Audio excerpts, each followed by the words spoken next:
Olá, eu sou a professora Elícia, estou atualmente no apoio pedagógico da educação inclusiva. Hoje vamos falar sobre planejamento de atividades para pessoas com transtorno do espectro autista. Antes de planejar, conheça o estudante. É importante que nós conhecemos nossos estudantes para que a gente possa fazer um planejamento eficaz. Para quem que eu vou planejar? Então é importante que a gente entenda as dificuldades e principalmente as potencialidades do nosso estudante. Quando conhecemos o nosso estudante, podemos pensar mais claramente nas estratégias que iremos utilizar para contribuir na sua aprendizagem e gerar aí ideias que podem traçar aí um perfil do nosso aprendente. Então eu vou pensar em estratégias e em materiais que podem auxiliar nas suas dificuldades, sempre lembrando aí das suas potencialidades. Como ele lida com o conteúdo em sala de aula? Também é importante a gente entender esse comportamento do estudante quando a gente vai planejar tanto as atividades quanto o ambiente. Porque quando a gente fala de pessoas com transtorno do espectro autista, a gente fala de pessoas que têm algumas dificuldades sensoriais, que necessitam estar num ambiente e estar com um preparo no ambiente que seja adequado para que ele consiga se concentrar e estar ali participando ativamente. Uma dica de ouro. Antes de planejar, é necessário ter em mente que adaptar não é tornar fácil, adaptar é tornar acessível para que a criança participe da atividade com autonomia. E o que devemos considerar? Quais são as habilidades que a minha criança precisa desenvolver? O que precisamos alcançar com essa criança? Usar o hiperfoco como ferramenta é muito importante. Sabemos que pessoas com transtorno do espectro autista normalmente desenvolvem um hiperfoco, têm um gosto muito específico. Então a gente utilizar desse hiperfoco como uma estratégia na aprendizagem pode auxiliar muito essa criança e esse adolescente.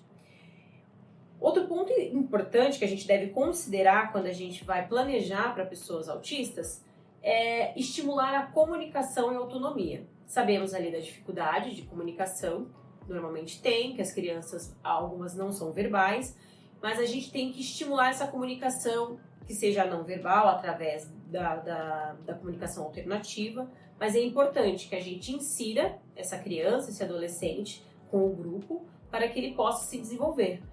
Pensando lá em Vygotsky, quando ele fala que para se desenvolver as crianças precisam estar ali envolvidas com as questões culturais e sociais, né? Para que a gente consiga garantir aí todas as questões de planejamento, estratégia, ferramentas, é importante que a gente coloque aí em prática o PEI, o Plano de Ensino Individualizado. Lá no PEI a gente pode elencar todas as estratégias, todas as ferramentas, todas as condições que essa criança precisa para aprender. Então aqui eu trouxe um exemplo de caso para a gente pensar em uma atividade. Então um estudante matriculado no primeiro ano do ensino fundamental, uma criança. Ele verbaliza com uma certa dificuldade, utiliza ecolalia funcional, ou seja, ecolalia é quando a gente repete, né? A Evelyn já falou lá pra gente, esse indivíduo repete palavras que ele ouviu. Existe a ecolalia funcional, que é quando essas palavras ele consegue encaixar dentro de um contexto. E existe também essa ecolalia fora de contexto, que simplesmente ele repete uma palavra solta que ele ouviu. Algumas são tardias, né? Que ele ouviu num filme, num desenho que ele assistiu, e aí ele repete num momento qualquer. E existe a ecolalia imediata. Falou, ele repete. Esse estudante aqui que a gente está colocando nesse caso, ele utiliza essa ecolalia tardia, em alguns momentos de forma funcional e alguns momentos fora de contexto, apenas como um escape de regulação. Ele tem como hiperfoco um personagem de desenho, Sonic. Na leitura, ele transita entre a silábica e a soletrada. E tem dificuldade na coordenação motora fina, faz letras grandes. Então, eu trouxe aqui uma atividade, né, que vocês podem ver aí no slide. Essa atividade, ela tem um pequeno texto, né, a largata lila. E aí a gente fatiou esse texto, colocou imagens, né, de uma forma que esse estudante pudesse entender, né, visualizar e assim fazer a atividade. Quando a gente vê aí as questões que estão sendo pedida, né, para toda a sala aí no contexto, a gente fez para ele também de forma adaptada. Então, a mesma coisa que é pedida lá, quando fala Lila é o quê? Aí a criança vai escrever uma lagarta, ele vai escrever também. Só que ele tem aquela dificuldade na coordenação motora. Então, o que a gente pode fazer? A gente pode usar duas estratégias aí. Ou ele pode fazer ali nos quadradinhos a letra maior, que eu já coloquei ali a letra maior, né? De forma individual para as letras. Ou a gente pode usar também letras móveis. Aí ele pode fazer a colagem, tá? Aí depois, quando pergunta ali onde Lila mora, aí a gente tem ali 2 desenhos que ele pode pintar, que tem, né, já a resposta, já a gente consegue ver no texto ali através das imagens. E embaixo, quando pergunta o que ela come, também. Só que aí a gente pede para circular ao invés de pintar. Então o desenho já está pintado. O que a gente pode perceber nessa atividade? Ela é colorida, ela tem menos poluição, ela está bem separadinha. Então, quando o estudante, essa criança que tem dificuldade, vê essa atividade colorida de maneira organizada, limpa, ele consegue realizar a atividade sozinho, com pouco auxílio que seja, mas ele consegue realizar com mais autonomia. Facilitador de aprendizagem. Quando a gente pensa em como facilitar a aprendizagem do nosso estudante, a gente tem que pensar que o ideal é inserir o estudante nas tarefas em grupo. Como eu falei, quando a gente lembrou lá de Bigotes, o que é? Dentro de uma cultura, dentro das questões sociais, da interação social, a criança aprende com mais facilidade. Parceria com a família. A parceria com a família é muito importante.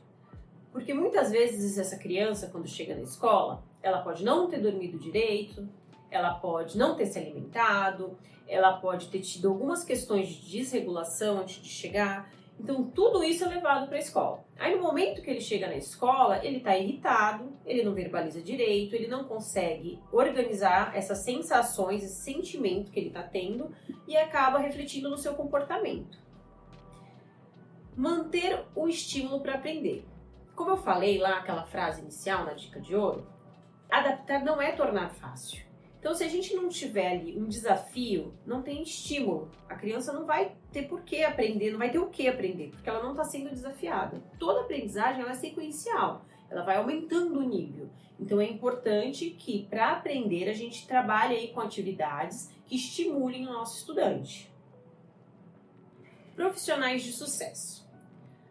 A gente ouviu falar já que teve o diagnóstico tardio do ator Anthony Hopkins. Ele é um ator de sucesso, já foi indicado ao Oscar, já ganhou o Oscar e tardiamente ele foi diagnosticado com um transtorno do espectro autista.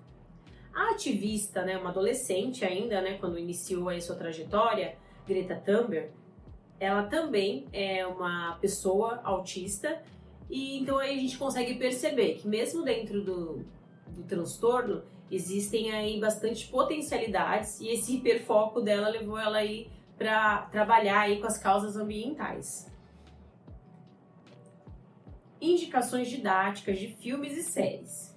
Então a gente tem uma série que fez bastante sucesso na Netflix, que é a série Atypical. É uma série britânica, né, que estreou em 2017.